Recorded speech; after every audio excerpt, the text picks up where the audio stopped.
Hello friends, welcome to editorial analysis by simplified civil services. आज 10 फरवरी को हम लोग 3 आर्टिकल डिस्कस करेंगे।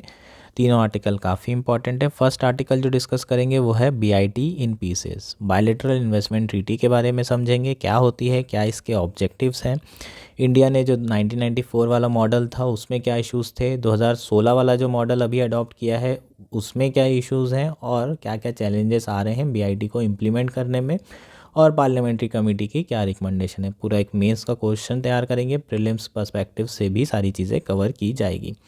इसके अलावा जो नेक्स्ट आर्टिकल डिस्कस करेंगे वो है लेट देम लिव। ये आर्टिकल यूसीसी के ऊपर आया है जो रिसेंटली उत्तराखंड में इम्प्लीमेंट किया गया है। इसमें लिव इन रिलेशनशिप से रिलेटेड चीज़ों के बारे में बात की गई है।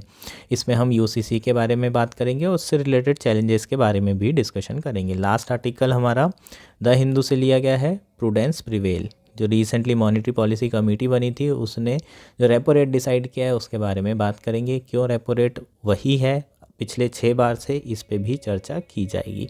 काफ़ी इंपॉर्टेंट आर्टिकल्स हैं। अगर आपको हमारा कंटेंट अच्छा लग रहा है, समझ में आ रहा है, तो प्लीज़ आप लोग लाइक करिए, कमेंट करिए, शेयर करिए, सब्सक्राइब करिए।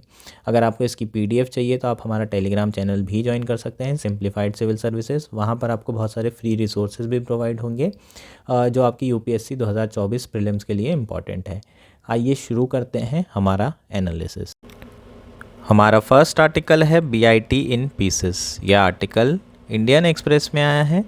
जीएस3 इकॉनमी मेंस के पर्सपेक्टिव से बहुत इम्पॉर्टेंट है, प्री 2024 के पर्सपेक्टिव से भी बहुत ज़्यादा इम्पॉर्टेंट है। इस आर्टिकल में हम बायलैटरल इन्वेस्टमेंट ट्रीटीज़ के बारे में बात करेंगे। बायलैटरल इन्वेस्टमेंट ट्रीटी है क्या, ये किस तरीके से फॉरेन कैपिटल को अट्रैक्ट करने में हेल्प करती है और इसके क्या ऑब्जेक्टिव्स हैं। इसके अलावा इंडिया ने फर्स्ट बायलैटरल ट्रीटी कब साइन की थी, 2016 का जो मॉडल है वो क्या है, क्या इश्यूज़ थे 1994 वाली ट्रीटीज़ में और जिसके कारण 2016 का मॉडल बीआईटी आया था उसमें क्या दिक्कत है, और अभी सरकार क्या कह रही है, क्या वे फॉरवर्ड होना चाहिए, 2016 के मॉडल में क्या चेंज लाने की ज़रूरत है।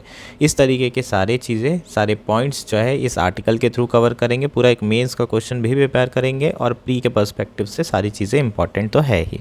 शुरू करते हैं, पहले कंटेक्स्ट समझते हैं, आखिर बीआईटी न्यूज़ में है क्यों। रिसेंटली जो हमारी फाइनेंस मिनिस्टर हैं उन्होंने बजट पेश करते समय कहा था कि India will negotiate bilateral investment treaty with its trade partner to boost the inflow of foreign direct investment।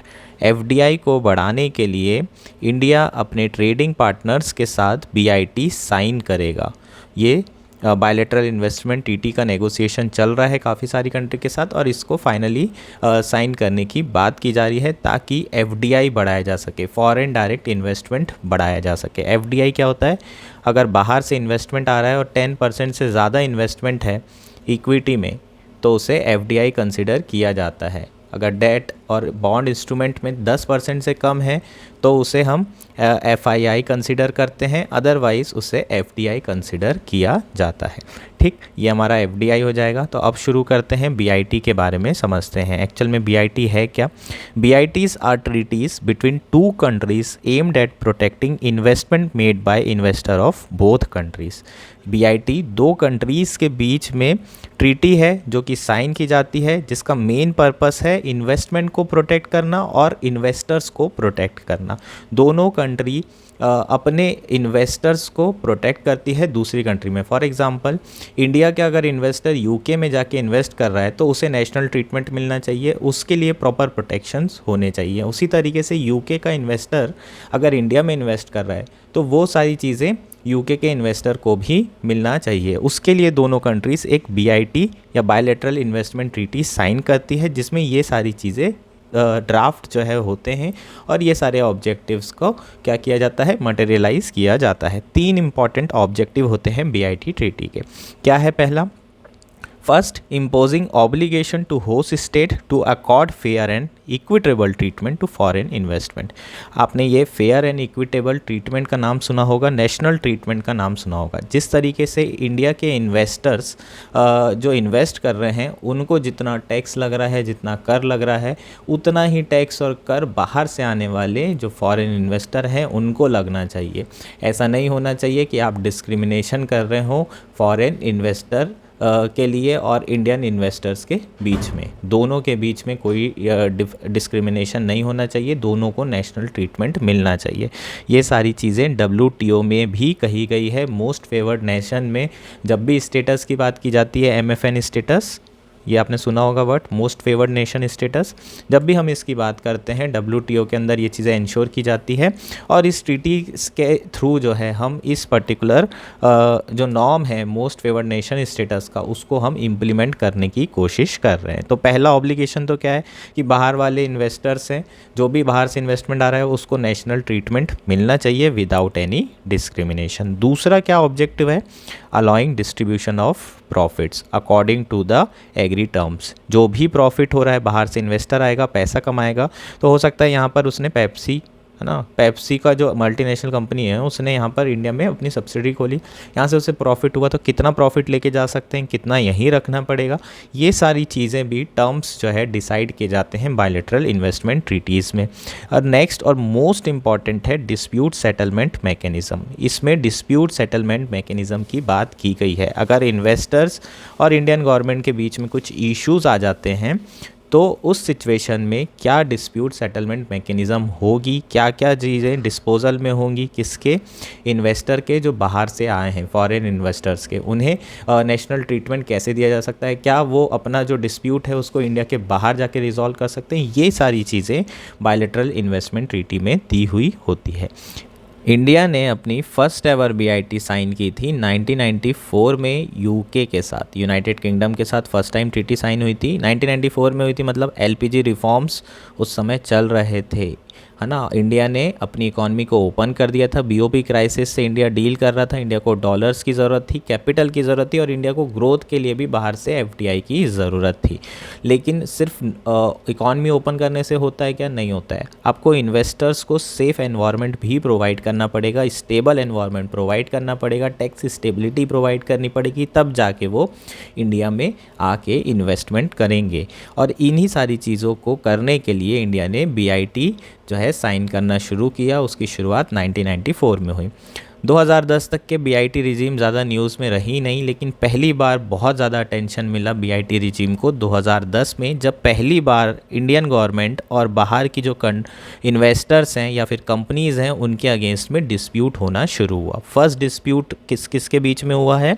White industries versus Republic of India. ये केस जो है इंटरनेशनल आर्बिट्रेशन कोर्ट में लेकर जाया गया और ये डिस्प्यूट के कारण इंडिया को 4.51 मिलियन जो है ऑर्डर किया गया पे करने के लिए वाइट इंडस्ट्री को। ये पहला ऐसा केस था जो इंडिया अपना BIT रिजीम साइन होने के बाद डिस्प्यूट हुआ था और अपना केस ये इंटरनेशनल आर्बिट्रेशन कोर्ट में हार गया था। उसके बाद बाय 2015 लगभग ऐसे 17 क्लेम थे जो कि इंडिया के अगेंस्ट में, गवर्नमेंट के अगेंस्ट में किए जा रहे थे। जो सबसे ज़्यादा फेमस है वो केन एनर्जी के साथ था। आप जानते होंगे ब्रिटिश ऑयल कंपनी है, हालांकि अभी केन इंडिया को वेदांता ग्रुप ने खरीद लिया है, लेकिन ये उस समय से चल रहा था और रिसेंटली इसकी वर्डिक्ट आई है जिसमें सरकार को 1.2 बिलियन जो है ऑर्डर किया गया है पे करने के लिए। समझ रहे हो, 1.2 बिलियन डॉलर्स, बहुत बड़ा अमाउंट जो है पे करने के लिए कहा गया है। ये सारी चीज़ें क्यों हो रही थी? क्योंकि इंडिया जो है टैक्स टेररिज्म वाली चीज़ें कर रहा था। टैक्स टेररिज्म होता क्या है? ये वर्ड भी आपने सुना होगा, आपके प्रीलिम्स के पर्सपेक्टिव से इम्पॉर्टेंट है। जब सरकार जो है रेट्रोस्पेक्टिवली टैक्स लगा दे। क्या होता है, जब बाहर से इन्वेस्टर्स आते हैं तो ये लोगों को, है ना, इन लोगों का काफ़ी इन सारी चीज़ों में नॉलेज होता है और इंडियन गवर्नमेंट के लॉज में ये लूप होल ढूंढते हैं और टैक्स बचाने की कोशिश करते हैं। इसको बोलते हैं हम tax avoidance. Tax avoidance illegal नहीं होता है, टैक्स इवेजन इलीगल होता है, इसे आपको याद रखना है। टैक्स अवॉइडेंस मतलब कोई लूप होल ढूंढा और उसको एक्सप्लॉइट किया ताकि हमारा टैक्स बच जाए। टैक्स इवेजन का मतलब हमें टैक्स देना था लेकिन हमने टैक्स नहीं दिया पैसे को छुपाकर, तो वो ब्लैक मनी बन जाता है। टैक्स अवॉइडेंस को यूज़ करके इन लोगों ने अपना बहुत सारा टैक्स बचा लिया। जब इंडियन गवर्नमेंट को पता चला कि ये लूप होल का इस्तेमाल कर रहे हैं और इंडिया के बहुत ज़्यादा पैसे का नुकसान हो रहा है, तो इंडियन गवर्नमेंट ने अमेंडमेंट ला के वो जो लूप होल थे उसे ख़त्म कर दिया और इनको ऑर्डर किया कि आप जो है हमें टैक्स चुकाएं, आपने टैक्स नहीं चुकाया है। तो इन्होंने कहा कि भाई उस समय जो लॉ था उसके हिसाब से हमने टैक्स भर दिए हैं, आप इस तरीके से हमारे ऊपर नहीं कर सकते क्लेम। तो इन लोगों ने काउंटर क्लेम किया और इंटरनेशनल कोर्ट में ये सारी चीज़ें जो है डिस्कस हुई और फिर इंडिया वो सारे केसेस हार गया। इंडिया के बहुत ज़्यादा जो है ना पैसे देने पड़े, बहुत ज़्यादा एक्सचेकर को नुकसान हुआ, तो अननेसेसरली ये बीआईटी के कारण बहुत ज़्यादा इंडिया को लॉस होने लगा। ठीक, तो उसी के बाद से फिर हमने जो 1993 बीआईटी मॉडल था उसको रिविजिट किया और इंडिया ने एक नया मॉडल बनाया जिसको हम मॉडल 2016 बीआईटी कह रहे हैं। ठीक है, उसके बाद से 2015 में ऑलमोस्ट 74 ट्रीटीज़ थी, उसमें से 68 ट्रीटी टर्मिनेट कर दी गई और मॉडल 2016 से अब इंडिया दोबारा से रीनेगोशिएशन कर रही है। 2016 का मॉडल जो है बहुत सारे लोगों ने क्लेम किया कि ये नी जर्क रिएक्शन था, प्रोटेक्शनिस्ट रिएक्शन था। जो नया मॉडल था उसमें बहुत सारे इश्यूज़ थे शुरू से ही।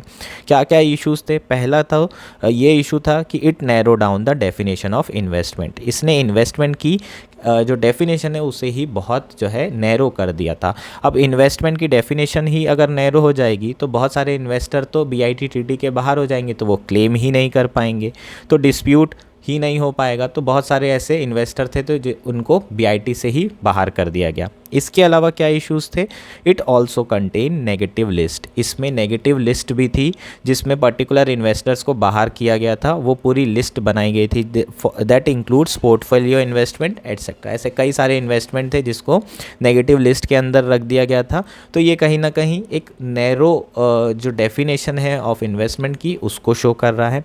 और जो सबसे बड़ा इशू था वो था इसका कि इन्वेस्टर्स को जो 2016 का मॉडल था उसमें इंटरनेशनल आर्बिट्रेशन में जाने के पहले सारी लोकल रेमेडीज़ एग्जॉस्ट करनी होगी। इंडिया ने भी अपना international court of arbitration new Delhi में बनाया है, तो आप पहले वहाँ जाइए, उसके बाद आप हाई कोर्ट जाइए, उसके बाद आप सुप्रीम कोर्ट जाइए। अगर आप यहाँ पर तीनों जगह केस हारते हैं तभी आप इंटरनेशनल कोर्ट ऑफ आर्बिट्रेशन जा सकते हैं।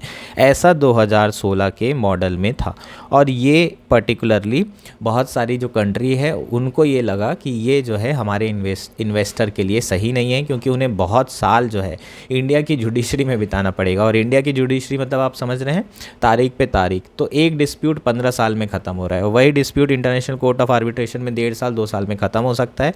तो अननेसेसरली ये डिस्प्यूट स्ट्रेच होंगे और जो इन्वेस्टर है उनका पैसा फंसेगा। इसलिए जो मॉडल एफडीआई है, मॉडल बीआईटी 2016 है, उसको बहुत सारी कंट्री साइन करने से मना कर रही है और उसका असर हमें एफडीआई इक्विटी में भी दिख रहा है।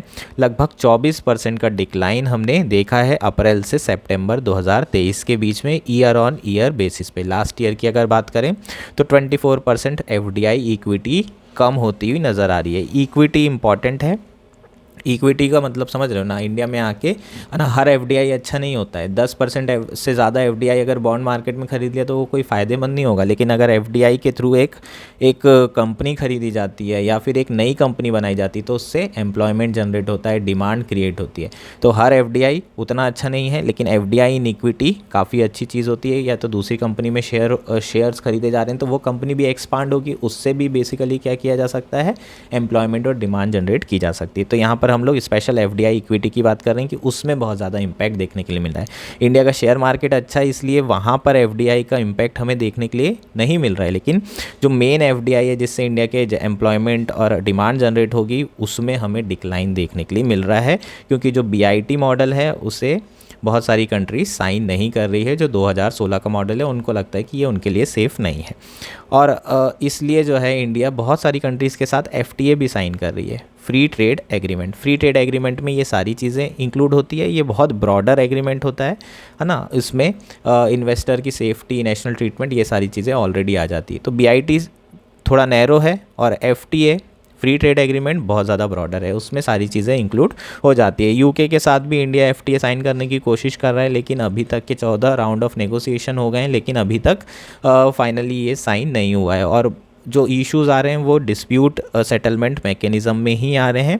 और जो रिक्वायरमेंट है जिसमें ये कहा गया है कि लोकल रेमेडीज़ को जब तक एग्जॉस्ट नहीं करेंगे तब तक आप इंटरनेशनल आर्बिट्रेशन में नहीं जाते, ये वाला इशू अभी भी आ रहा है यूके इंडिया एफटीए में। और प्रॉबेबली इंडिया को ये वाला जो क्लॉज है इससे डू अवे करना पड़ेगा, इसको छोड़ना पड़ेगा, तभी शायद ये एफटीए साइन हो पाएगा।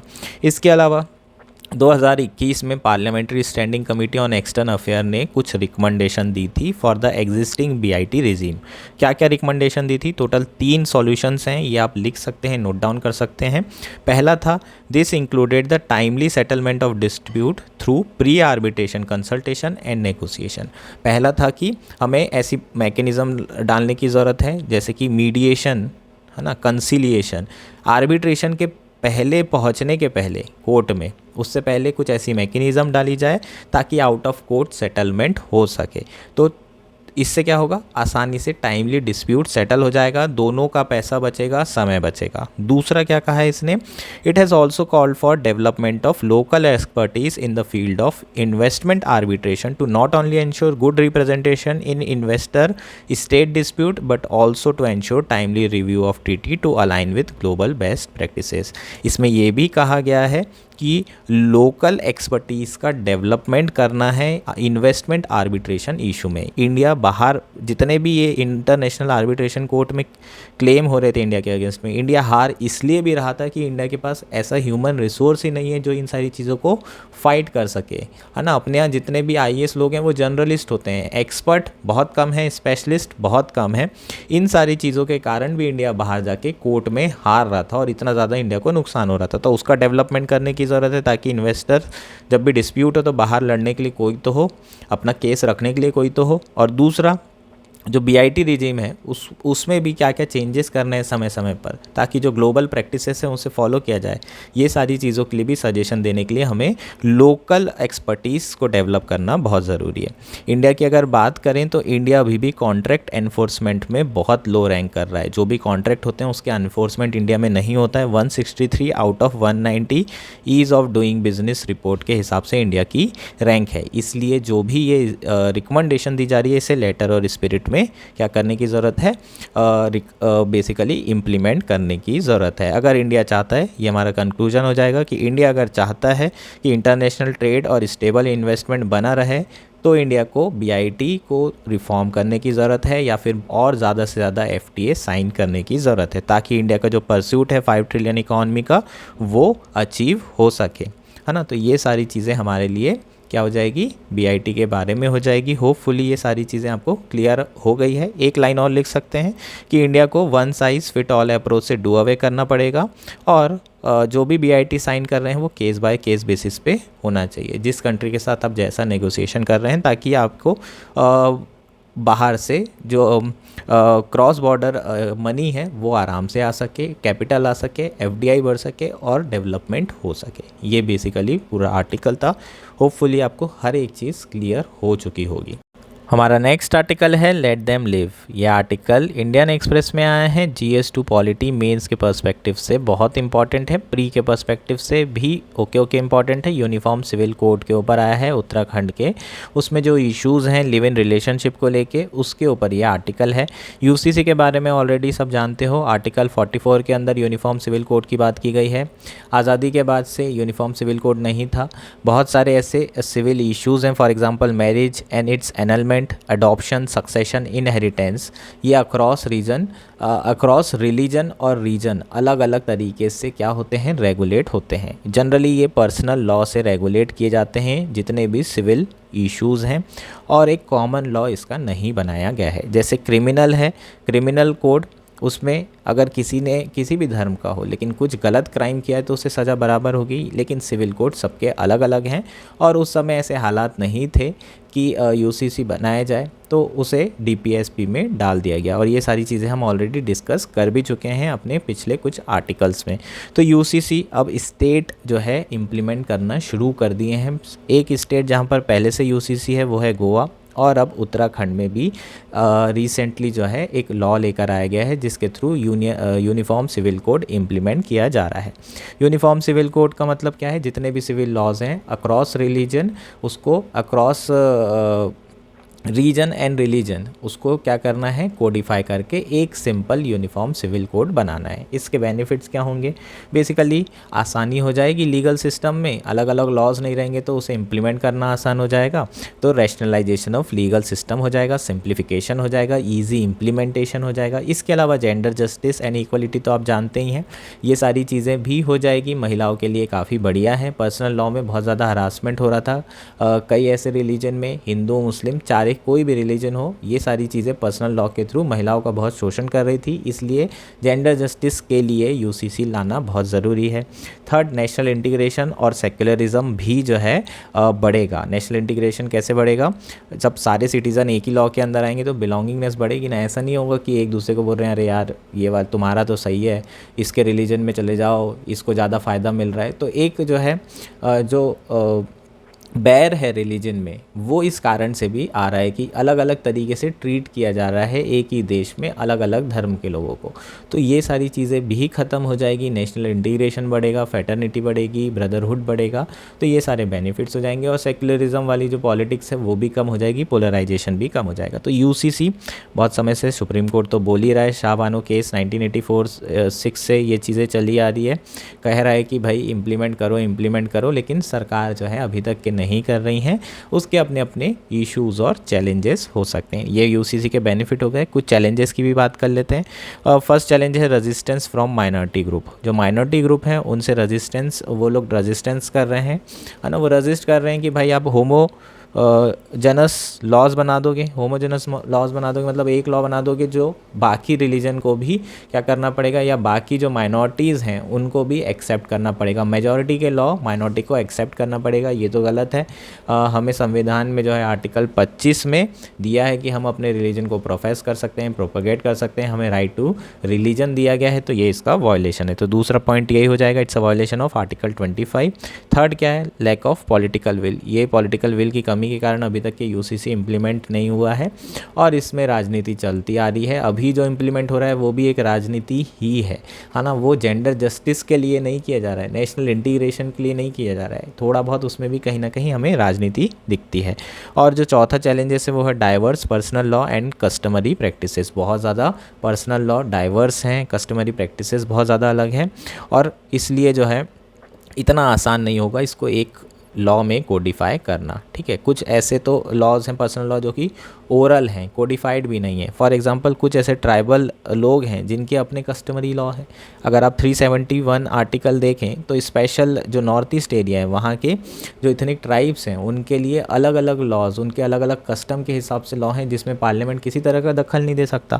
तो ये सारे एरिया में 371 पूरा north east area, tribal area, MP में बहुत ज़्यादा ट्राइब हैं, भील ट्राइब है, गोंड है, बैगा है, इस तरह की ट्राइब आपको बहुत जगह देखने मिलेगी और सबके अपने अपने कस्टम है। अगर आपने एंथ्रो में पढ़ा होगा तो आप बहुत सारे अलग अलग तरीके की मैरिजेस के बारे में जानते होंगे। तो ये सारी चीज़ें ख़त्म करना और नॉर्मल मैरिज जो चल रही है वो इम्प्लीमेंट करना या होमोजेनिटी लाना इतना आसान नहीं होगा। ये सारे लोग रजिस्ट करने वाले हैं। इनफैक्ट जो मेजॉरिटी हिंदू हैं उनके लिए भी आसान नहीं होगा। सबरीमाला वाला केस है, उसमें इंडिया वाले बोल रहे हैं, सॉरी हिंदूज़ बोल रहे हैं कि ये हमारी फेथ की बात है। तब फिर वहाँ पर ऐसे इस सिचुएशन में, है ना, अगर आपने अलाउ कर दिया कि महिलाओं को टेंपल में आना चाहिए तो फिर आपको अक्रॉस द रिलीजन करना होगा। फिर आप ये नहीं बोल सकते कि आपके टेंपल में जो है इस पर्टिकुलर टेंपल में नहीं आ सकते क्योंकि हमारी फेथ है। तो ये सारे इश्यूज़ भी कहीं ना कहीं यूसीसी के साथ जुड़े हुए हैं और इतना आसान नहीं होगा इसे इम्प्लीमेंट करना, सबको ऑन बोर्ड लाना,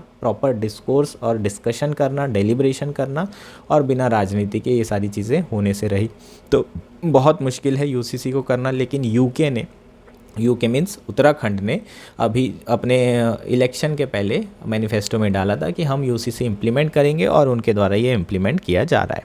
ठीक, तो उसमें कुछ इश्यूज़ की बात की जा रही है। बढ़िया है लॉ, अच्छा किया है उसमें, जैसे कि इक्वल प्रॉपर्टी राइट्स है मैन एंड वुमेन को अक्रॉस रिलीजन, अक्रॉस ट्राइब्स। उसके बाद उसमें जो भी इश्यूज़ थे, है ना, जेंडर जस्टिस वाले, उसे भी रिजॉल्व किया गया है। मैरिज जो एज है उसे 18-21 ही रखा गया है, लेकिन बाकी जो रिलीजन वाले होंगे उनके भी एज बढ़ा दी गई है जिनकी 18-21 नहीं है। तो इस तरीके से काफ़ी बेटर लॉ है, लेकिन कुछ इश्यूज़ उसमें भी हैं और वो इश्यूज़ हैं लिव इन रिलेशनशिप से रिलेटेड। लिव इन रिलेशनशिप को इंस्टीट्यूशनलाइज करने की कोशिश की गई है इस पर्टिकुलर बिल में। उसमें बिल में क्या डेफिनेशन दी है, a relationship between man and women who cohabit in shared house hold through relationship in the nature of marriage. Marriage की तरह रह रहे हैं, एक ही घर में शेयर कर रहे हैं पुरुष और महिला। तो पहली बात तो ये इंक्लूसिव डेफिनेशन नहीं है। लिव इन रिलेशनशिप ज़रूरी नहीं है कि महिला और पुरुष के बीच में हो, और आज के ज़माने में जब LGBT और पता नहीं प्लस प्लस क्या क्या आ गया है, ठीक, तो ये सारी चीज़ें बाद में जाके कोर्ट में लिटिगेशन डलेगी 100%, मैं आपको बता रहा हूँ। उसके बाद इसमें ये कहा है कि लिव इन रिलेशनशिप को जो डिफ़ाइन किया गया है वो तो ठीक है, उसे इंस्टीट्यूशनलाइज करने की बात की गई है और कंपलसरी रजिस्ट्रेशन करने की बात की गई है। अगर आप लिव इन में रह रहे हैं तो आपको रजिस्ट्रेशन कराना होगा कि आप लिव इन में रह रहे हैं, और अगर ये चीज़ें होगी तो हरासमेंट होना कंपलसरी है, मॉरल पुलिसिंग होगी, हरासमेंट हो सकता है, और इस तरीके से जो लिव इन रिलेशनशिप है उसको एक तरीके से प्राइवेसी का हनन करने की सरकार यहाँ कोशिश कर रही है। जैसे मैरिज है ना, उसमें प्रॉपरली ये सारी चीज़ें होती है कि आपको रजिस्ट्रेशन करना पड़ता है, नहीं तो आपकी मैरिज मानी नहीं जाएगी। उसी तरीके से लिव इन रिलेशन में भी सरकार कर रही है, ठीक। अगर आप नहीं करते हैं तो आपको पेनाल्टी लग सकती है, इंक्लूडिंग जेल टर्म भी लग सकता है। उत्तराखंड के जो भी लोग होंगे, जो भी उत्तराखंड डोमिसाइल के होंगे, देश के किसी भी रीजन में रह रहे हो, उनको ये चीज़ें फॉलो करनी पड़ेगी। और ऐसे सिचुएशन में जो कपल है वो बहुत ज़्यादा रिस्क में आ जाएंगे, बहुत ज़्यादा हरासमेंट हो सकता है, पुलिस वालों के द्वारा बहुत ज़्यादा हरासमेंट हो सकता है, ये सारी चीज़ें होने की संभावनाएं बढ़ सकती है। ऐसा इसलिए किया गया क्योंकि जो श्रद्धा केस हुआ था, श्रद्धा केस आप लोगों को पता है कि दिल्ली वाला, जिसमें लड़की लिव इन रिलेशनशिप में रह रही थी, तो सिर्फ एक केस के कारण जो हीनस क्राइम हो रहे हैं लिव इन रिलेशनशिप में, उसको रोकने के कारण इस तरह का लॉ बनाया गया है, ठीक है। तो ये आर्गूमेंट आपको जनरली आपने सुना होगा कि hard cases make bad law, और अगर नहीं सुना है तो ऐसे टर्म लिख लीजिए, इसे आपको आंसर में यूज़ करना है ना। आप इसको एज ए लास्ट में कंक्लूजन में यूज़ कर सकते हैं कि hard cases make bad law. ऐसे केसेस जो होते हैं वो जनरली जो बैड लॉ होते हैं उसमें कन्वर्ट होते हैं। तो और ऑलरेडी जो भारतीय न्याय संहिता है उसमें इनफ प्रोविज़न है इन सारी चीज़ों को एड्रेस करने के लिए, तो अननेसेसरली ये सारी चीज़ें करने से कोई फ़ायदा नहीं है, ऐसा जो है इस आर्टिकल में कहा गया है। ऐसा मैं बिल्कुल भी नहीं कह रहा हूँ, ठीक है। तो इस तरह की अप्रोच जो है उत्तराखंड के UCC में लिव इन रिलेशनशिप को लेकर आई है, जिसे इंस्टीट्यूशनलाइज करने की कोशिश की जा रही है। और कहीं ना कहीं इसमें पॉलिटिकल मैसेज भी है, ये हम जानते हैं, चुनाव ईयर है, लेकिन जो प्राइम मिनिस्टर मोदी जी हैं उनका जो रिसेंटली वुमेन लेड डेवलपमेंट की जो बात की जा रही है उसके एजेंडा से ये सारी चीज़ें अलग है, क्योंकि कहीं ना कहीं महिलाओं का इसमें हरासमेंट हो गई होगा, है ना। अगर लिव इन रिलेशनशिप में रह रहे हैं तो दोनों में से किसका ज़्यादा हरासमेंट होता है, महिला का ही होता है, और वही सारी इश्यूज़ आते हैं यार मॉडेस्टी वाले, है ना। तो अभी रिसेंटली मोदी जी ने कहा था कि वो सिर्फ 4 कास्ट उनके लिए मैटर करती है, कौन कौन सी, poor, youth, women and farmer. ये यार ऐसी लाइनें हैं ना, भले ये आपके इलेक्शन वाली लाइन हो, लेकिन आप इसको कोट कर सकते हैं अपने कंक्लूजन में, इसे यूज़ कर सकते हैं अपने आंसर्स में। तो प्लीज़ इन सारी चीज़ों को लिखिए अपने एक नोट्स में और ये सारी चीज़ें कोट करिए। इसके अलावा उन्होंने कहा था लॉन्च ऑफ विकसित भारत 2047 में कि युवा शक्ति is both the agent of and also the beneficiary of change. दोनों ही, जो युवा शक्ति है वो चेंज के एजेंट भी हैं और उसके बेनिफिशरी भी हैं। ये लाइन भी लिखो यार, है ना। यूथ से रिलेटेड कुछ भी आता है तो अपना लास्ट में लिख दिए कि प्राइम मिनिस्टर का ये विजन है और इसे हमें करने के लिए ये चीज़ें स्टेप फॉलो करनी चाहिए। तो ये सारी चीज़ें आपके कंक्लूजन में किसी ना किसी आंसर में चिपक जाएगी, ठीक। तो बेसिकली जो उत्तराखंड का ये लिव इन रिलेशन को इंस्टीट्यूशनलाइज करना है, ये जो है आउट ऑफ प्रोपोर्शन है। ये 2 अडल्ट के बीच के कंसेंट की बात है। अगर वो साथ में रहना चाहते हैं बिना मैरिज के तो फिर वो रह सकते हैं, उनको ये सारी चीज़ें करने की ज़रूरत नहीं होना चाहिए। ये फ्री सोसाइटी का फाउंडेशन प्रिंसिपल है। It is liberating and empowering for women and main, कि वो अपना एक सेफ़ स्पेस बना सकते हैं, और ये उनकी पर्सनल चॉइस और बाकी चीज़ों के अगेंस्ट होगा अगर इस तरीके से गवर्नमेंट जो है इन सारी चीज़ों में दखल अंदाजी करती है। तो सबसे पहला स्टेप क्या करो, 378 सेक्शन को हटाओ। ये लिव इन रिलेशनशिप को इंस्टीट्यूशनलाइज करने वाले सेक्शन को हटाने की ज़रूरत है उत्तराखंड के UCC में, ये कहा जा रहा है। होपफुली ये आर्टिकल आपको क्लियर हो चुका होगा।